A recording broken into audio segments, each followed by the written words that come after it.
welcome back, boys and girls. It's your main math man, Mitch Shank, coming to you live from Walker Graham Middle School. In this video, we're working on that page number 5 and number 6 for that Unit 7 study guide. You want to make sure you're seeing, again, some ideas that go along with this. And you also want to make sure you have handy that one formula sheet for yourself. Again, on the front, it has those different shapes that we're talking about, where they're 2D shapes, meaning they are flat, similar to a piece of paper, where they have 2 dimensions that they're working with. Again, in the bottom right, I have those different labels for yourself. Make sure you're using the right shapes for these problems. So for number 1, it says the Robinsons built a deck around their rectangular swimming pool as shown to the right. The deck is the same width on all sides of the pool. Use this information for number 1 and number 2. So, key idea for this is the picture given. So let me actually redraw it on the side here. Actually, you know what? I can say, let's see if I can pass it down here. We want to say, all right, if it says that it is the same width on all sides, that means that right here is also 4.5 feet. So you'd say this is 4.5 feet. And you could also say that on here is going to be 4.5 feet. So you'd say on these 2 spots, again, around the entire pool is a 4.5 foot deck. So then after that, you could say, all right, well, what do I need this information for? Well, it's saying that if you can use that, you'll be able to find your swimming pool amount. So if this entire length is, if this entire amount is 47 feet, that means that I can take 47, I can take 47 minus, so I have minus 4.5, because I have this length here, so I have minus 4.5, and I have another 4.5 here, so I have to subtract both of those. That would give me the length of the swimming pool. So this is going to be 38 feet. Same idea going for the width of the pool. You have to say, okay, if this entire length is 30 feet, that means I can take away the left side and the right side to find my swimming pool width. So again, I would say, all right, 30, and I take 4.5. I take away 4.5, because it's the same width along all of them. So I take away those 2, and I have 21 feet. And so that's going to be the dimensions for pool. So I can maybe on the side redraw the pool if I want to, like this. Actually, I said that it was vertical, so maybe let's look at it, say that way it's a little bit easier to see, and I'll say in blue. Let's actually do, let's say like this. Let's say, all right, if this is our pool, a nice pool on a hot day, we can say, all right, the length of it is going to be 38, and the width is going to be 21 feet. Also, since this is a rectangle, the opposite sides are equal, so that means that we're going to say that this is 38, and same idea, we're going to say this is 21. So that means when we're saying for what is the perimeter, that means we have to have the sum of the sides. So for number 1, we'd say it's going to be all these added together. So we're going to say 38 plus 38 plus 21 plus 21 to get our perimeter. So we're going to say P is going to be equal to 118 feet. For number 2, similar setup. We're going to say, all right, so for number 2, we're now looking for the area of the swimming pool. So we would say, all right, the area, you'd say the area of the pool is going to be equal to, again, use that formula carefully for yourself. So you could say, all right, well, I have that this is going to be length times width, which is just going to be 21 times 38. And so this is going to give us our area of 798, and then that's going to be feet squared. So again, it said this area, that's talking about to the second power. So again, make sure that you're see that for yourself. Let me actually slide that up a little bit more so that way you can see it. All right, a little bit better there. So we have that this is going to be 798 feet squared. All right, for number 3, it says a rectangle shown has a length of 0.8 and a width of 0.12. If 6 congruent circles that each touch the rectangle at 2 points are drawn inside the rectangle, which is the closest to the area of the shaded region in the rectangle. So what I'm going to do first is I'm going to say, all right, I have some rectangles and circles. So if I say, all right, if I redraw my shapes, I say, all right, if this is my rectangle X and this is my circle Y, again, it doesn't have to be perfect, but as long as you're able to see it, that will be helpful. So what I'm going to do first is I'm going to find the area of this rectangle X. So I'm going to say, all right, if the area of the rectangle X is length times width, that's just going to be 1.2 times 0.8. Again, make sure you're calculating carefully for yourself, as I did say. So you should end up with, this is going to be about 0.96. And a lot of people right away, when I say, hey, I see that number, I'm going to choose that as my answer. However, that's not true. You can kind of think of this as a sheet of ice cream, and you're now taking out 6 scoops. So you want to make sure that you're saying, okay, I need to subtract from that amount. So what I need to do is this. I need to say, all right, if I have, maybe I can take out this area for one circle, I can find the other circles. So what I can do is this, I can say, all right, if this length here, if this is 0.8, and I know that there are 2 circles, so that means if I put 2 diameters together, that would be 0.8. So half of that is 1 circle, so that means that the diameter for this is going to be 0.4. And then half of that is the radius, which is what we need, so that would be 0.2. So then the area for this circle Y is going to be pi times the radius squared.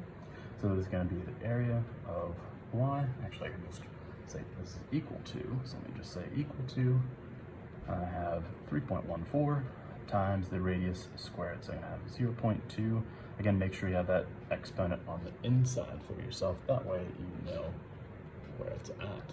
So I should say that this is going to be about 12 point, so it's going to be 0.21256. So make sure you're saying this is the area of one circle, and we need to make sure that we're taking away all 6. So what I can do is this, I can say, all right, I can set it up like this. And I can say, all right, if I take and say there are 6 circles, I can say, I can multiply this and say, all right, this times 6 is going to be equal to, I have 7.5, let me actually put it down here, let me say 0 point, and then I have 7.536. So now the reason why I need this is because I have 6 circles. So what I'm going to do is I'm going to say, all right, I have the area of X minus 6Y.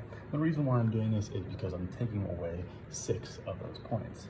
So I have 0.96 minus that 7, that's 0.7536.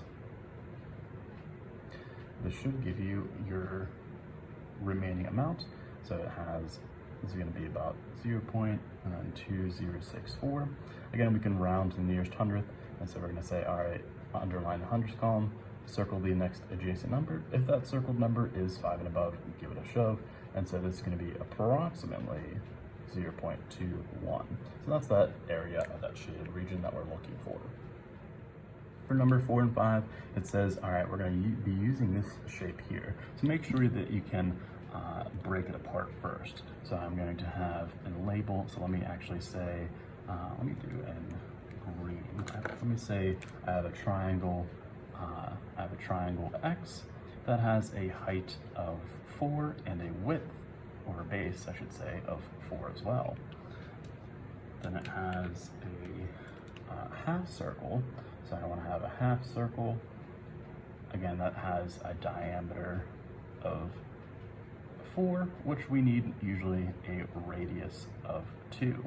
So we're going to say that half circle Y has a radius of 2. And then I have this wonderful rectangle below it. I can have that rectangle I can label as Z. And I'm going to say that this is going to be 8 by 8, so that's actually a square, but I usually use it as a rectangle at the very least. Again, be able to find the area of the separate shapes first, so I'm going to say the area of X. Make sure you use that formula sheet for yourself. I can say, all right, I know that is a triangle, and so I'm going to say, all right, I know that I need to have area is going to be 1/2, which is 0.5, times the base times the height. So I'm going to say 1/2 times the base times the height, and so that's going to be equal to 0.5 times 4 times 4. So our area for this triangle X should be 8. Then for the area of the circle, or excuse me, that half circle, since it's a half circle, I can say, well, the area of a normal circle would be pi times the radius squared. Since it's a half circle, we just divide it by 2. And so we say, all right, I have 3.14 times the radius squared, so I have 2 to the second power. And so this is going to be all divided by 2. So this is going to be the area of Y is going to be 12, or no, it's actually just going to be 6.28. And then lastly, same setup, I can say, all right, I have the area of Z, which is my rectangle, is length times width. And so I can say that is equal to 8 times 8, which is 64. Again, make sure you're saying, okay, if these are the 3 values I have, I can take and label them like this. I can say, all right, the area of X plus Y plus Z, again, is these 3 values put together. So I'd say 64 plus 6.28 is 70.28, plus 8 is going to be 78.28. So that's the area of all 3 shapes put together. For number 5, you're now trying to find the perimeter of that. So again, the perimeter is the sum of the sides. Make sure you're finding all the sides if they're not labeled already. So again, I can say, all right, that was mainly number 4, and so number 5 can be underneath of it. If this is going to be number 5, it should look like this. I can say, all right, again, perimeter, sum of the sides. The one thing that I do need is I have 4.5, so again, perimeter, sum of the sides. So let's have, I have 4.5, I have 4.5 again. I need to have this half circle, so in order to do that, I need to find the circumference of this circle Y. And so I can say, all right, since the half circle is just going to be the pi times the diameter divided by 2. Again, the reason why I divide by 2 is it's a half circle, so this is also going to be 6.28. So I say, all right, plus 6.28, and I have plus 8. We know that this side length is also 8, and that this side length is also 8. Add these 1, 2, 3, 4, 5, 6 values together to get your perimeter of this amount. And so we're going to say the perimeter for this is going to be 39 and then 0.28. All right, for number 6, it says Amy has a new wood stove. She's going to have the flooring in her great room replaced as shown below. It has the picture there. The carpet cost $8.50 per square foot. How much will she spend? So similar to the last one, I'm going to break this apart. So I'm going to say, all right, I have a rectangle in the top part. So this part up here is going to be 6 by 6. feet. So I can say that if this is X, I'm gonna say I have a 6x6 rectangle. In this side part, I also have another rectangle. I can say, all right, if this is going to be my rectangle Y, make sure you can see that, all right, it has that this part is 4. However, make sure you can also see how this works. So we don't know this side length here. However, we are able to find it. It's saying that, again, opposite side lengths are equal. So we know that this entire side length is going to be 16. However, we also know that if this part here is 6, that way we know that this part right here, so we can cut it off and say that if this is 6 as well, that means that this is going to be 10, because we know that this entire side length has to be 16. So we can say, all right, it's going to be 4x6, and this last part in the bottom, one more rectangle, and we can say it's going to be 10 by 14, and we can call that Z. So again, we're going to find that composite area. So we want to find the area of each shape first. So I'm going to say, all right, the area of X is going to be length times width, which is going to be 6 times 6, which is 36. For area of Y, same setup. Make sure that you are calculating carefully. And we can say, all right, I have 6 times 4 is 24. And then lastly, I have my area of Z, which is going to be still length times width, which is 14 times 10. So that's going to be 140. Again, the reason why I find those separate values is I need to add them all together. Again, if we were talking about just the shaded region, it'd be a different problem. But since we're talking about multiple shapes put together, it would be like this. So we have the area of X plus the area of Y plus the area of Z is going to be all these 3 values put together. So we have 36 plus 24 plus 140 is going to be 200. However, if you notice, that is not one of the answer choices. So what's the next step that we have to do? Well, it's asking how much will she spend? And it said if this is $8.50 per square foot, that means that we have to take this value and multiply it times 8.5. Again, the reason why we're doing that is we're trying to find the amount that she is paying. So in total, she's gonna pay $1,700. In number 7, it says a marketing company has designed a new bumper sticker as shown. What is the area of the bumper sticker? So what I can do is I can separate it into 2 shapes. So I have a rectangle, which I can label X, and I can say, well, that's going to be 3x6. And then I can say, hey, I also have a circle. So the reason why I have that is 2 half circles would equal 1 full circle. Excuse me. And so I know also that my diameter for the circle is 3, which means the radius is going to be half of that. And so again, I can find the area of each of these shapes. So I can say the area of X is going to be length times width, which is just going to be 6 times 3, which is 18. Be able to find the area of this circle. So I have the area of the circle, Y is going to be pi times the radius squared. So it's going to be 3.14 times 1.5 to the second power. Again, make sure that exponent is on the inside for yourself.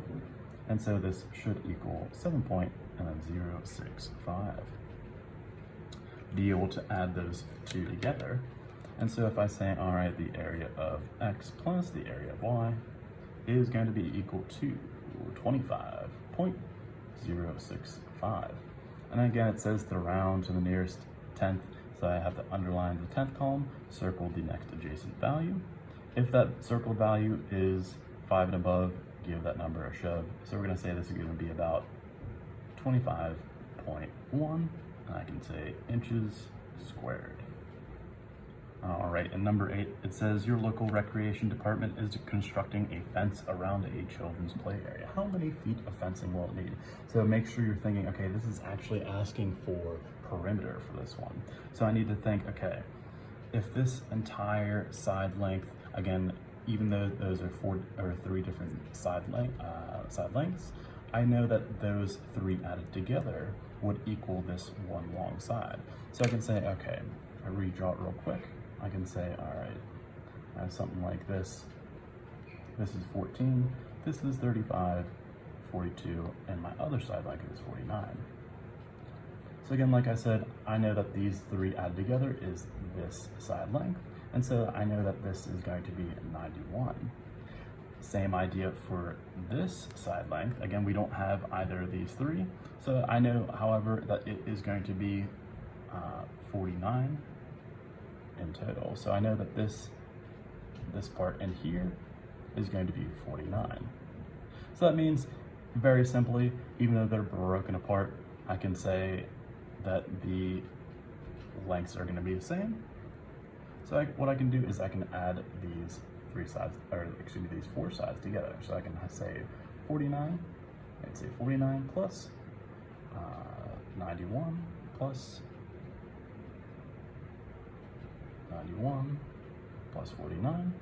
Again, those are the four sides that we have, would equal 280, and that would be feet.